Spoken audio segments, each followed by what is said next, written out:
আসসালামু আলাইকুম, আমি ওবায়দুর রহমান এবং আপনারা দেখছেন জেবু লাইভ। চলে আসলাম কলকাতার দ্বিতীয় দিনে, কিন্তু আজকে জুনের 1 তারিখ 2024।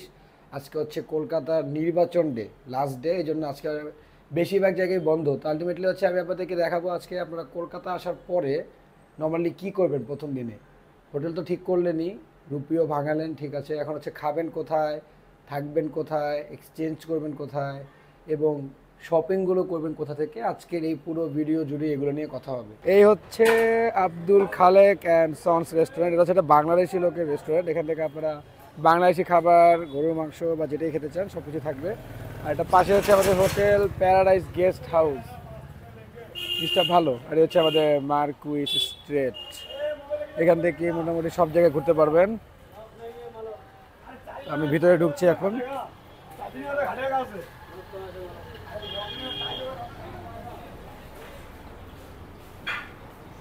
এই জায়গাটাতেই কালকে রাতের বেলা সেই একটা ভিড় ছিল, কিন্তু আজকে কোনো ভিড় নেই। এরা আমার সাথে দুটা ভাই আছে, আমার সাথে এখানে জয়েন হয়েছে, আবির ভাই আর হচ্ছে সাদ্দাম ভাই।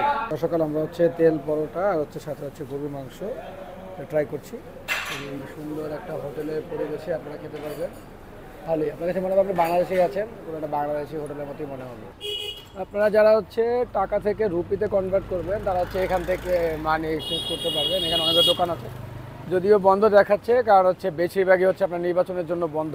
সুন্দর এই ভবনটি নিচতলাতেই পেয়ে যাবেন একটি বাঙালি রেস্তোরাঁ, যার নাম হচ্ছে রাঁধুনি, এবং উপরের তলায় পেয়ে যাবেন মেন্স টেইলর, যার নাম হচ্ছে স্মার্ট ল্যান্ড। আমরা এখন যাচ্ছি হচ্ছে নিউ মার্কেটের দিকে। নিউ মার্কেটে গিয়ে আপনাদেরকে দেখাবো এখানে আপনারা কী কী কিনতে পারবেন। এটা হচ্ছে মার্কুইস স্ট্রিট থেকে, যেখানে আপনার বাস, বাংলাদেশি বেশিরভাগ লোক এখানে থাকে বা বাসগুলো এখানে থামায়, ওখানে আসলে আপনারা দেখতে পারবেন। ওখান থেকে আপনার 5 মিনিট বা হচ্ছে ম্যাক্সিমাম যারা একটু স্লো হাঁটে ওদের 10 মিনিট হাঁটলেই আপনারা হচ্ছে যেতে পারবেন নিউ মার্কেটের দিকে। এখানে ভালো একটা লেদার শপ আছে, ওটা আমি আপনাকে দেখা দিচ্ছি, নাম হচ্ছে শ্রী লেদার। ওখান থেকে আপনারা লেদারের যে জুতো, ব্যাগ, যে কোনো কিছুই কিনতে পারবেন, ভালো আছে। কলকাতার অলিতে গলিতে এরকম অনেক ধরনের হাতে টানা রিক্সা পাবেন, এগুলো হচ্ছে ওদের ট্র্যাডিশনাল একটি রিক্সা। এই হচ্ছে শ্রী লেদার্স, এখান থেকে আপনারা লেদারের জিনিস কিনতে পারবেন। আর এই যে হচ্ছে ফেমাস ইয়েলো ক্যাব কলকাতার, এখানেও চড়তে পারবেন। এগুলোর ফেয়ার প্রাইজে আপনারা হচ্ছে ট্রিপ পাবেন। এই হচ্ছে আপনার এই রাস্তার ভিউটি। আজকে সব জায়গায় একটু ফাঁকা ফাঁকা দেখাচ্ছে, কারণ ওদের নির্বাচন চলছে, এই জন্য। যদি কলকাতাকে নিয়ে কিছু স্টোরি আপনাদেরকে শেয়ার করি, কলকাতা হচ্ছে 1600 থেকে 1700 সাল এটা চলেছিল মুঘল এম্পায়ারদের পাওয়ারে। তখন হচ্ছে মুঘল সালতানাত বা হচ্ছে রাজা, ওদের সময় যত কর বা যা আছে ওগুলো নিয়ে চলতো।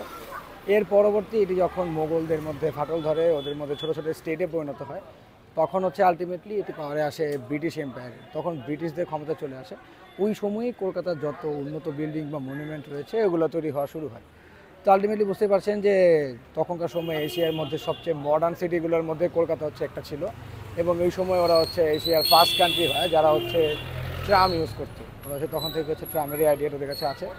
তো আলটিমেটলি এই হচ্ছে কলকাতার হিস্ট্রি যদি বলেন, এই হচ্ছে কলকাতার হিস্টোরি। অনেক আগে থেকে ওরা হচ্ছে কালচারাল ক্যাপিটাল হিসেবে পরিচিত, যদিও দিল্লি ক্যাপিটাল ইন্ডিয়া, বাট এটা হচ্ছে কালচারাল ক্যাপিটাল নামে এখনও পরিচিত।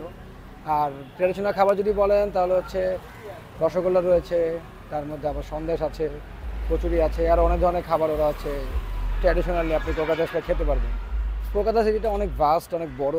অনেকেই বলে যায় অল্প দিয়ে ঘোরা যায়, অল্প দিয়ে ঘোরা পসিবল, আবার আপনি যদি চান পুরোপুরি এক্সপ্লোর করতে সেক্ষেত্রে আরও সময় প্রয়োজন। পার্ক স্ট্রিট থেকে হাতের বাম দিকে গেলে, যেটা আপনাকে মার্কুইস স্ট্রিটের দিকে নিয়ে আসবে, ওই রোডেই পেয়ে যাবেন অ্যাপলের অথরাইজড রিসেলার শপগুলো। এর অপোজিট পাশেই রয়েছে আরেকটি নামকরা ফ্যাশন হাউস, যার নাম হচ্ছে পতাকা হাউস। আমি যতটুকু জানি বা গুগল করে জানতে পেরেছি, এখানে অনেক ধরনের স্টাররাও আসে, কলকাতার স্টাররা, এখান থেকে শপিং করার জন্য। নিউ মার্কেটের এই আর্টিফ্যাক্টটির মধ্যে এখানে আপনারা দেখতে পারবেন লন্ডনের বিগ ব্যাংয়ের মতো একটি আইডেন্টিক্যাল একটি টাওয়ার টাইপের রয়েছে। এখান থেকে নিউ মার্কেটের হোল এরিয়াটি শুরু, এবং নিউ মার্কেট এরিয়াটি খুবই বড়। আমরা এখন আছি হচ্ছে নিউ মার্কেট এরিয়াতে। এটা হচ্ছে কলকাতার নিউ মার্কেট নামে পরিচিত, এবং এটা প্রস্তাবিত হয় হচ্ছে স্টুয়ার্ট হক নামে একজন ব্রিটিশ, যিনি হচ্ছে এখানকার চেয়ারম্যান ছিলেন কলকাতা কর্পোরেশনের। ওনার আন্ডারে এটি তৈরি হয়, এই জন্য এটির নামও হয়েছিল স্টুয়ার্ট হক মার্কেট বা হক মার্কেট। পরে নাম পরিবর্তিত হয় এবং পরবর্তীতে নাম হয় এটি নিউ মার্কেট। সম্পূর্ণ ইউরোপিয়ান আর্টিফ্যাক্ট বা আর্কিটেকচার স্টাইলে বানানো, কারণ এটি ব্রিটিশ আমলেরই একটি মার্কেট। কলকাতা তথা ইন্ডিয়াতে এরকম অনেক ধরনের হার্লে ডেভিডসন টাইপের বড় ক্রুজার বাইকগুলো পেয়ে যাবেন, কারণ অনেক ইন্ডিয়ানরাই স্টেট টু স্টেট এইগুলো নিয়ে ঘোরাঘুরি করে ট্যুর দেয়। নিউ মার্কেটের বিষয়ে একটি ফান ফ্যাক্ট বলে রাখি, যখন এটি স্টুয়ার্ট হক বানিয়েছিলেন বা ওনার প্রস্তাবিত বিলের পরেই তৈরি হয়, ওই সময় এই মার্কেটে শুধুমাত্র হোয়াইট পিপল, ব্রিটিশিয়ানরা বা ফিরাঙ্গি যাকে বলে, ওদেরই একমাত্র অ্যাক্সেস ছিল, লোকাল ইন্ডিয়ানদের এখানে অ্যাক্সেস ছিল না। খাদিম, সাফারি এবং বাটার মতো ইন্টারন্যাশনাল এবং লোকাল সব ধরনের ব্র্যান্ডই পাবেন এই নিউ মার্কেটের অপোজিটের মডার্ন শপগুলোতে।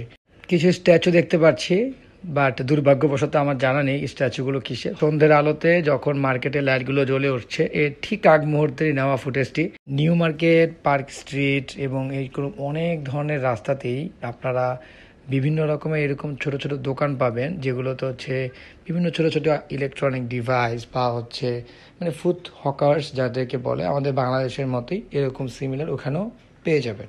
বাদশাহ বার অ্যান্ড রেস্টুরেন্টও দেখলাম, but I don't even know যেটাকে রিয়েল বাদশার কোনো রেস্টুরেন্ট বা বার নাকি, বাট সুন্দর, খুবই আলোকিত জাঁকজমাপূর্ণ একটা পরিবেশের মধ্যে ঘুরে বেড়াচ্ছিলাম। কলকাতা বিখ্যাত ওদের স্ট্রিট ফুডের জন্য। আমরা একটু ট্রাই করেছিলাম, যা হচ্ছে কুলফি মিক্সড ফালুদা, খুবই ভালো ছিল, দাম পড়েছিল 40 রুপি। কলকাতাতে এরকম অনেক ধরনের হোটেলই রয়েছে। আলিজা হোটেল অ্যান্ড বেনকুয়েট, এটা হচ্ছে 2 স্টার অথবা 3 স্টার মানসম্পন্ন। যারা একটু ভালো হোটেল চাচ্ছেন, একটু লুকসও চাচ্ছেন হোটেলের মধ্যে, বা এনভায়রনমেন্টটা পরিষ্কার এবং ক্লিন, তারা এই হোটেলটিও দেখতে পারেন। এইরকম অনেক সুপার শপ রয়েছে কলকাতাতে, যেখান থেকে আপনারা আপনাদের নিত্য প্রয়োজনীয় হোম অ্যাপ্লায়েন্স অথবা হচ্ছে কাপড় চোপড় হতে পারে, বিউটি প্রোডাক্টস হতে পারে, যে কোনো ধরনের প্রোডাক্টসই পাবেন। অ্যাডিডাস, নাইক অ্যান্ড পুমার মতো ইন্টারন্যাশনাল স্নিকার্স ব্র্যান্ড বা স্পোর্টস ব্র্যান্ডের কাপড় চোপড়, জুতো সবকিছু এখানে পেয়ে যাবেন। যারা কম্পিউটার শপ বা হচ্ছে স্মার্ট ওয়াচ রিলেটেড শপগুলো খুঁজছেন, মানে গেজেট অ্যান্ড অ্যাক্সেসরিজ, এটি মার্কুইস স্ট্রিটের সি লেদার্সের ঠিক পাশেই, কিছুটা সামনে বা পরে হতে পারে, যা হচ্ছে গীতানশ্রী কমিউনিকেশনস নামে একটি শপ আছে, এটাও দেখতে পারেন। সবগুলো শপিং মলের মধ্যে আমার কাছে পার্সোনালি পছন্দ হচ্ছে ভি-মার্ট। কারণ হচ্ছে কলকাতাতে সবচেয়ে ফেমাস ছিল বিগ বাজার, যা এখন বর্তমানে বন্ধ হয়ে গিয়েছে বা হয়তো বা মালিক চেঞ্জ হয়েছে, যা এখন আসছে ভি-মার্ট নামে। ভি-মার্ট থেকে আপনারা বিভিন্ন রকমের জিনিস বাই 2 get 1 এবং বাই 1 get 1 এরকমভাবে কিনে নিতে পারবেন। হয়তো বা পিছনে মাইক্রোফোনে শুনতেও পাচ্ছেন।